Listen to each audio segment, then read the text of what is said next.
Hello friends, नमस्कार। मैं सतवीर यादव आपका हार्दिक स्वागत करता हूं। और आज की क्लास में मैं लेकर के आया हूं आपके लिए भारतीय राज्य व्यवस्था का एक महत्वपूर्ण टॉपिक जिसका नाम है महान्यायवादी। बड़ा ही प्यारा टॉपिक है, बड़े ही शानदार प्रश्न यहाँ से लोगों के एग्जाम्स में देखने को मिलता है। तो आज हम बात करेंगे इस टॉपिक के बारे में, अटॉर्नी जनरल ऑफ इंडिया के बारे में। महान्यायवादी कौन होता है? महान्यायवादी, इसके कौन कौन से कार्य होते हैं, कौन सी शक्तियाँ होती हैं, और चर्चा करेंगे अब तक के महान्यायवादी कौन कौन बन चुके हैं, कौन कौन रह चुके हैं। ओके दोस्तों, तो चलिए बात करते हैं महान्यायवादी पे। महान्यायवादी की अगर बात की जाए, अटॉर्नी जनरल ऑफ इंडिया की अगर बात की जाए, तो अटॉर्नी जनरल ऑफ इंडिया देश का सर्वोच्च विधि अधिकारी होता है। सबसे फर्स्ट थिंग जो हमें ध्यान में रखनी है, प्रश्न आ जाए कि देश का सर्वोच्च विधि अधिकारी यानी कि देश का सबसे बड़ा लॉ ऑफिसर कौन होता है, तो लॉ ऑफिसर होगा महान्यायवादी। अब कई दफ़ा हमारे दिमाग में ये चलता है कि देश का सर्वोच्च विधि अधिकारी भारत का जो सीजीआई है वह होता होगा, बट ऐसा नहीं है दोस्तों।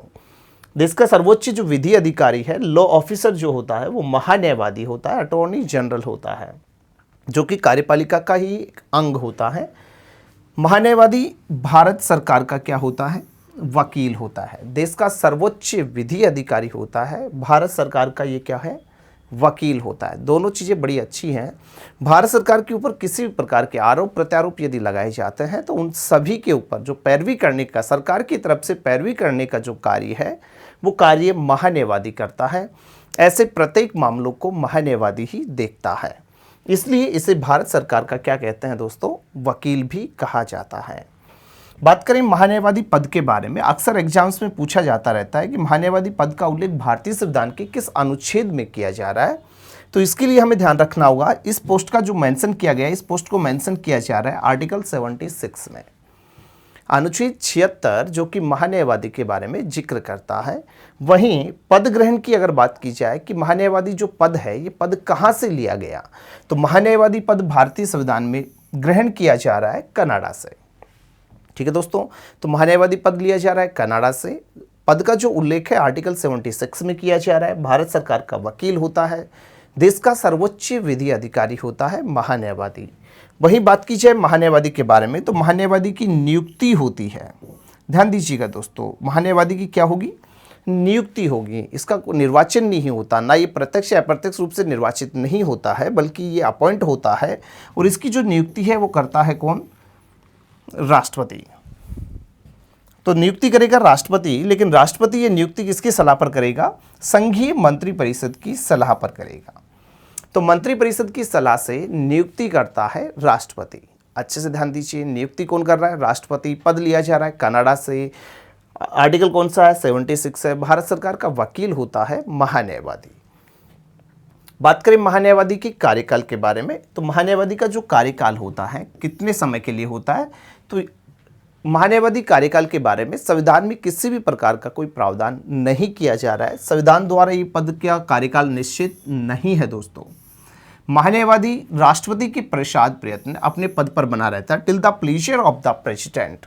ये अपने पद पर रहेगा जब तक राष्ट्रपति का आशीर्वाद इससे मिलता रहेगा, राष्ट्रपति का प्रसाद जब तक रहेगा, तब तक ये अपने पद पर बना रहेगा। तो संविधान द्वारा इस पद के लिए कार्यकाल निश्चित नहीं किया गया है। सामान्यतः देखने को मिलता है कि इसका कार्यकाल 5 वर्ष या 65 वर्ष की आयु तक देखने को मिलता है, बाकी ऐसा नहीं है। अगर ऑप्शन में हमें मिल रहा है कि महान्यायवादी का कार्यकाल होता है संविधान द्वारा निश्चित नहीं, पहला ही ऑप्शन दे देता है 4 वर्ष, 5 वर्ष, 6 वर्ष, इस तरीके से लिखता है, तो हम इसी को टिक करेंगे। संविधान द्वारा निश्चित नहीं किया जा रहा है, ये राष्ट्रपति के प्रसाद प्रयत्न अपने पद को धारित करता है। महान्यायवादी बनने के लिए योग्यता क्या होंगी? तो महान्यायवादी बनने के लिए वही सब योग्यता होती है जो कि सर्वोच्च न्यायालय का न्यायाधीश बनने की होती हैं। तो न्यायाधीश बनने के समान जो योग्यताएं हैं वही इसके लिए होती है। और सुप्रीम कोर्ट के अंदर जो न्यायाधीश है, न्यायाधीश बनने के लिए जो योग्यता होती है, उसके लिए सबसे फर्स्ट योग्यता होती है वह व्यक्ति भारतीय नागरिक होना जरूरी होता है। भारतीय क्या हो? नागरिक हो, या फिर 10 वर्ष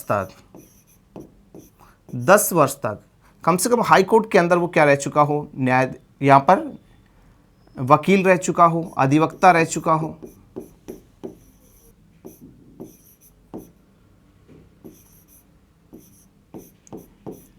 10 वर्ष तक अधिवक्ता रह चुका हूँ, 5 वर्ष तक उच्च न्यायालय में वह न्यायाधीश पद को धारित कर चुका हो, न्यायाधीश पद को क्या कर चुका हो, धारित कर चुका हो, या राष्ट्रपति की राय में पारंगत अगर विधिवेता है तो ऐसा व्यक्ति इस पद के लिए आ सकता है। तो योग्यता सेम न्यायाधीश के समान ही होती है, कुछ अलग से योग्यताएं नहीं होंगी। बात करें महान्यायवादी को मिलने वाले वेतन के बारे में, तो महान्यायवादी का वेतन क्या होता है। तो वेतन की बात करें तो महान्यायवादी ऐसा पारिश्रमिक प्राप्त करेगा, उसको ऐसे वेतन भत्ते या दिए जाएंगे जो कि राष्ट्रपति उसके लिए निर्धारित करेगा। तो महान्यायवादी का जो वेतन है वो भी निर्धारित कौन करेगा, राष्ट्रपति करेगा। दोस्तों संविधान में ऐसा कोई भी प्रावधान नहीं है कि उसका मूल वेतन कितना होना चाहिए, ठीक है, कहीं भी ऐसा नहीं लिखा है कि उससे मतलब है कि न्यायाधीश के समान वेतन मिलेगा।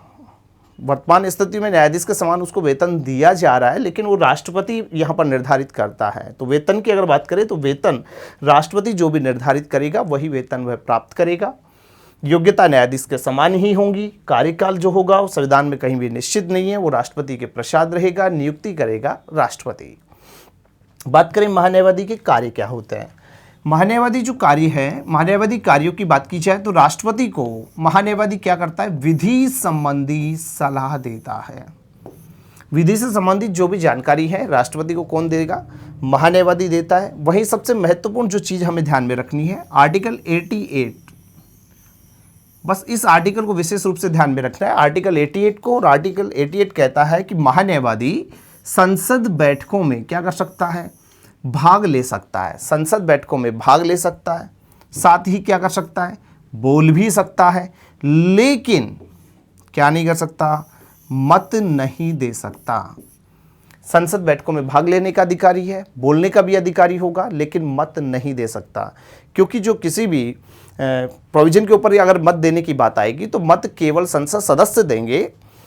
ओके, मेंबर्स ऑफ जो पार्लियामेंट है केवल वही वोटिंग कर सकते हैं, बाकी अन्य सदस्य नहीं करेंगे। तो ऐसे में महान्यायवादी यहाँ पर वोटिंग नहीं कर सकता, बाकी उसे सभी राइट्स होंगे संसद के अंदर बोलने के और भाग लेने के। महान्यायवादी संपूर्ण राज्य क्षेत्र के अंदर, संपूर्ण राज्य क्षेत्र में किसका अधिकार रखता है, जन सुनवाई, ऑडियंस का अधिकार भी वो रखता है। किसी भी न्यायालय में बैठ करके वो जन सुनवाई कर सकता है।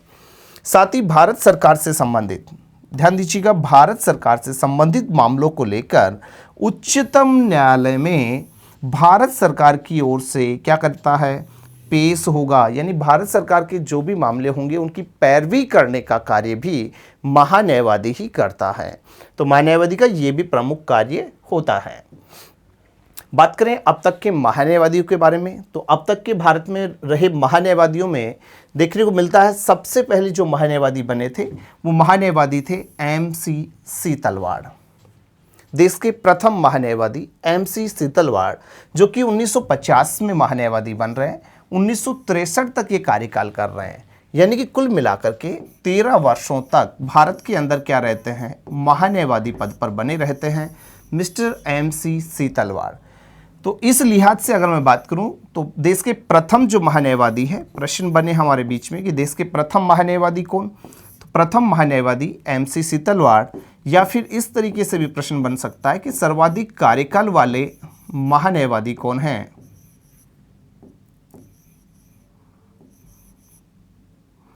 सर्वाधिक कार्यकाल,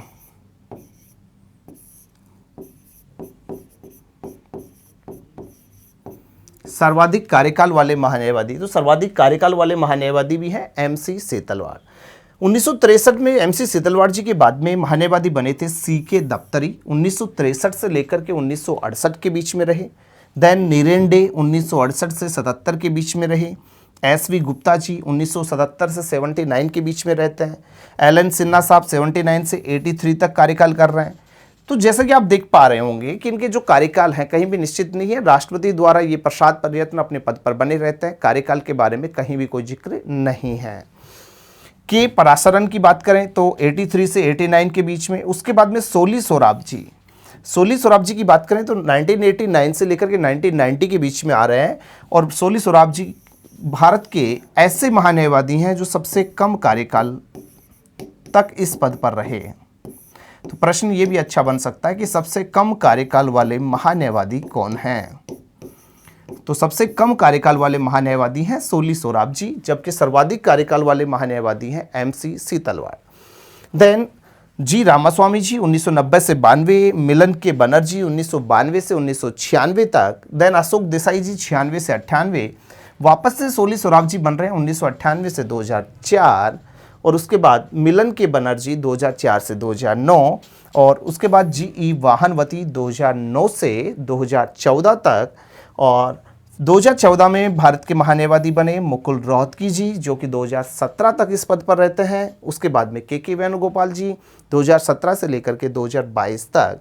और वर्तमान स्थितियों की अगर बात की जाए दोस्तों, तो यहाँ पर भारत के महान्यायवादी हैं आर वेंकटरमणि, जो कि 1 अक्टूबर 2022 से इस पद पर आए हैं, जो कि लगातार इस पद पर बने हुए हैं। तो अब तक भारत में अगर बात की जाए, अब तक भारत में बात करें तो कुल कितने महान्यायवादी बन चुके हैं? कुल 16 महान्यायवादी रह चुके हैं। प्रथम महान्यायवादी एमसी सीतलवाड़ जी हैं, जबकि वर्तमान पद पर आसीन जो महान्यायवादी हैं वो हैं आर वेंकटरमणि जी। तो आई होप ये एक छोटा सा टॉपिक महान्यायवादी से रिलेटेड, जहाँ से प्रश्न अक्सर आते हैं। तो महान्यायवादी जिसके बारे में हमने बात की थी, अटॉर्नी जनरल ऑफ इंडिया, जो कि देश का सर्वोच्च विधि अधिकारी होता है, भारत सरकार का वकील होता है। इस पद का उल्लेख आर्टिकल 76 में किया गया था। पद ग्रहण कहाँ से लिया गया? कनाडा से किया गया। पद जो लिया जा रहा है वो कनाडा से लिया जा रहा है। नियुक्ति कौन कर रहा है? राष्ट्रपति कर रहा है। कार्यकाल राष्ट्रपति के पश्चात। वेतन का निर्धारण राष्ट्रपति कर रहा है। योग्यता यहाँ पर न्यायाधीशों के समान होगी, है ना, सर्वोच्च न्यायालय के न्यायाधीशों के समान इसकी योग्यता होती है। तो ये कुछ बातें हैं जो ध्यान में रखनी है। कार्यों के अंदर ध्यान दीजिएगा। कार्य भारत सरकार की क्या करता है? जो भी पैरवी होगी, जो भी केस यहाँ पे आएंगे उनकी पैरवी करने का काम कर रहा है, संसद बैठकों में भाग लेने का काम कर रहा है, बोलने का काम कर रहा है, लेकिन मत नहीं दे सकता। कुल मिला के अब तक 16 महान्यायवादी रह चुके हैं। प्रथम महान्यायवादी एमसी सीतलवाड़ और वर्तमान में हैं मिस्टर आर वेंकटरमणि जी। तो आई होप दोस्तों ये टॉपिक आपको बहुत अच्छे से समझ में आ चुका होगा। फिर से मुलाकात करेंगे एक नेक्स्ट वीडियो में, नेक्स्ट क्लास के साथ में। तब तक के लिए नमस्कार।